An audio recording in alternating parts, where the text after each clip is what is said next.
ನಮಸ್ಕಾರ ಎಲ್ಲರೂ ಹೆಂಗದಿರಿ. ಇವತ್ತು ನೋಡ್ರಿ ನಾ ಪ್ರಶಾಂತನ ಕರ್ಕೊಳಕ್ ಬಂದೇನಿ. ಯಾಕಂತಂದ್ರೆ ಇವತ್ತು ಹೊರಗೆ ಹೊಂಟಿವಿ. ಪ್ರಶಾಂತನ ಅಷ್ಟ ಅಲ್ಲ, ಇನ್ನೂ 4-5 ಮಂದಿ ದೋಸ್ತರು ಅದಾರ. ಎಲ್ಲರೂ ಇವತ್ತು ಡ್ಯೂಟಿ ಆಫ್ ಮಾಡಿವ್ರಿ.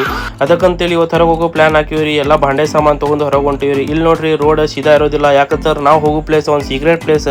ಅದಕ್ಕೆ ರೋಡ್ ಯಾವತ್ತು ಸೀದಾ ಇರೋದಿಲ್ರಿ. ಇಲ್ಲಿ ನೋಡ್ರಿ ಎಲ್ಲ ಗಾಡಿ ಎಬ್ಬಿಸಿ ನಾವು ಗೇಟ್ ಪಾಸ್ ಮಾಡತ್ತೀವಿ.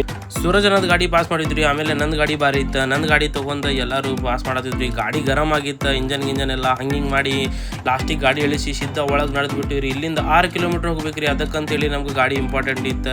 ಅದಕ್ಕೆ ಗಾಡಿ ತೊಗೊಂಡು ಬಂದ್ರೆ ಸಿದ್ದ ಸ್ವರ್ಗಕ್ಕೆ ಬಂದ್ವಿ ರೀ. ಸ್ವರ್ಗಕ್ಕೆ ಬಂದ ಕೂಡ ನಮ್ಗೆ ಅಡುಗೆ ಮಾಡಕ್ಕೆ ಅಡುಗೆ ಬೇಕಲ್ರಿ. ನಮ್ಮ ಪ್ರವೀಣನ್ನ ಕಡೆಗೆ ಹೊರಗೋದ್ರಿ.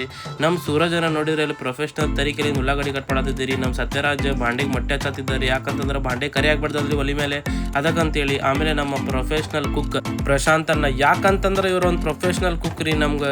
ಯಾಕಂದ್ರೆ ನಮ್ದು ಎಲ್ಲಾದ್ರೂ ನಾವು ಹೊರಗೆ ಹೋಗಿ ನಾವು ಪ್ಲಾನ್ ಮಾಡಿದ್ದು ಅಂತಂದ್ರೆ ಅಡುಗೆ ಮಾಡೋದು ಇವ್ರು. ಅದಕ್ಕಂತೇಳಿ ಎಲ್ಲ ರೈಸ್ ಗೀಸ್ ಮಸಾಲ ಹಾಕಿ ರೈಸ್ ರೆಡಿ ಮಾಡಾಕತ್ರ.